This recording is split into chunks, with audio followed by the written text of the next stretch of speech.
He is an exceptional scholar. He is presently working on book number 6. It is a tribute to his prolific work and the simplicity of my mind that I cannot hold the 6 titles in my mind. I have to read them. Forgive me.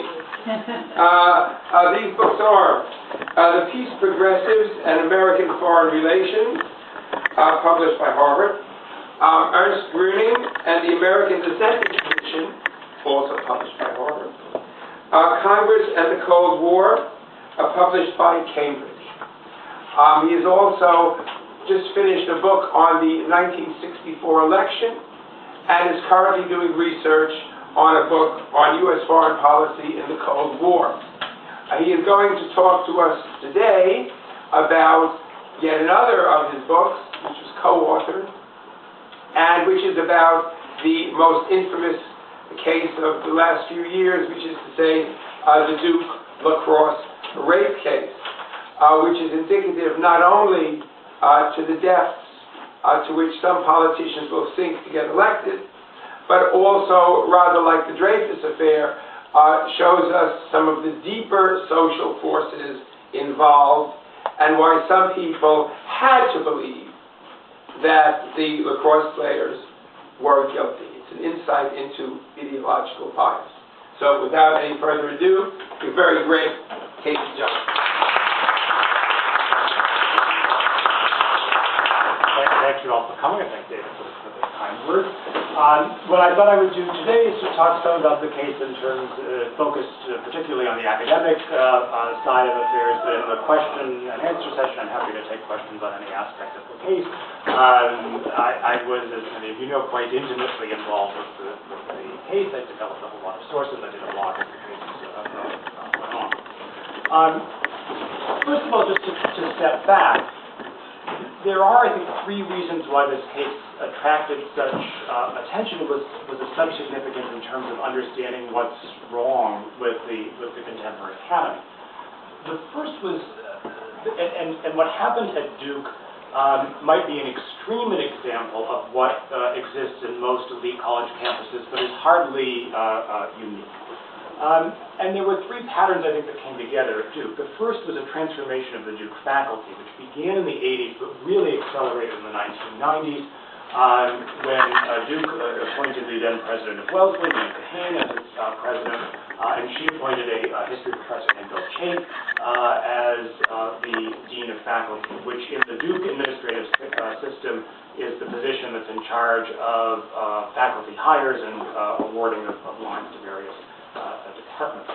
Chait is a historian of the civil rights movement. He describes himself as a historian of African American and women's history. He is very much an activist faculty member and was very much committed to pushing through a rapid program of diversification of the faculty. But Duke, as at any other university in the country, cannot hire on the basis of quotas, cannot advertise only blacks or only women need apply. And so Duke, like most other universities, chose to develop lines in such a way to maximize the chances that they would wind up with Duke University appropriate scholars. The net effect of this was to dramatically shift the pedagogical nature of the Duke faculty, especially in the humanities and social sciences, around themes of race, class, and gender. This was intensified by the fact that Duke had done a really significant hiring spree in the humanities and social sciences in the late 80s and 90s. So if you were imagining a hoax that would be most likely to attract a faculty deeply committed to a race, class, gender ideology, an allegation of rape by a poor black local woman against white male athletes who are perceived as playing a rich sport was kind of a dream come true. One of the activist faculty at Duke described the lacrosse players as the perfect offenders, and for the Duke faculty they were, and of course they didn't do it.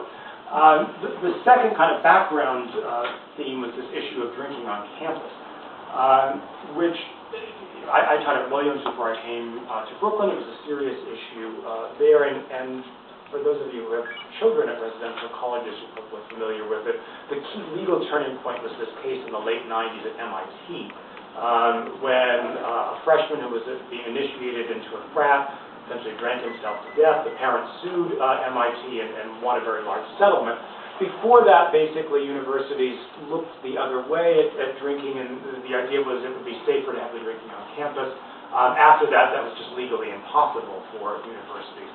Duke came up with the bizarre solution, which was built off traditions at Duke, of driving drinking off campus, but just off campus, literally two feet off campus, which aroused the ire, unsurprisingly, of neighbors. And so, a few years before the lacrosse case, in one of his first acts as the new Duke president, Richard Broadhead agreed with the city of Durham to implement what he called its good neighbor policy, which made, I believe Durham is unique in this, which set up a different legal system for Duke students in the city of Durham, as opposed to all other residents of Durham, including college students at the historically black university in Durham, North Carolina Central University.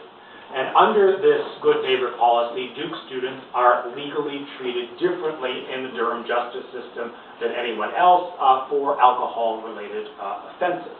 The net effect of this, which is of course what happens in a separate but equal system, is that there developed a culture of abuse within the police department in Durham towards Duke students.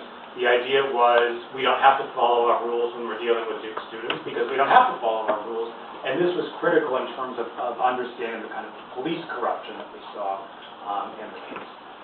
And then the third is what we could call the Larry Summers rule, which is that if you are a college president at an elite university, the lesson you would draw from the purge of Larry Summers at Harvard is that you attract the ire of your activist faculty members at your own peril.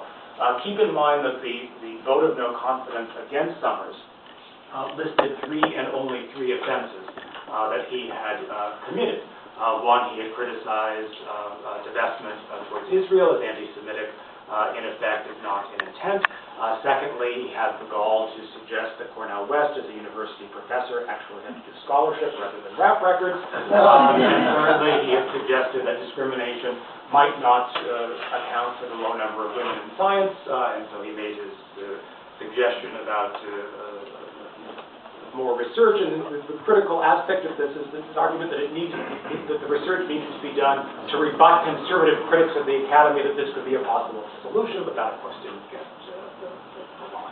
Behind the scenes, many of you know at Harvard, what had really aroused the wrath of the faculty is that Summers had pushed very strongly for more quote-unquote traditional hires in departments like history and English and African American studies, and this was viewed as an inappropriate exercise of administrative authority. But if you are a new president like Richard Broadhead, who went from Yale to Duke in 2004, the lesson that you would draw from the Summers affair is that if the faculty become active on an issue of race, class, and gender, you do not oppose them because you might wind up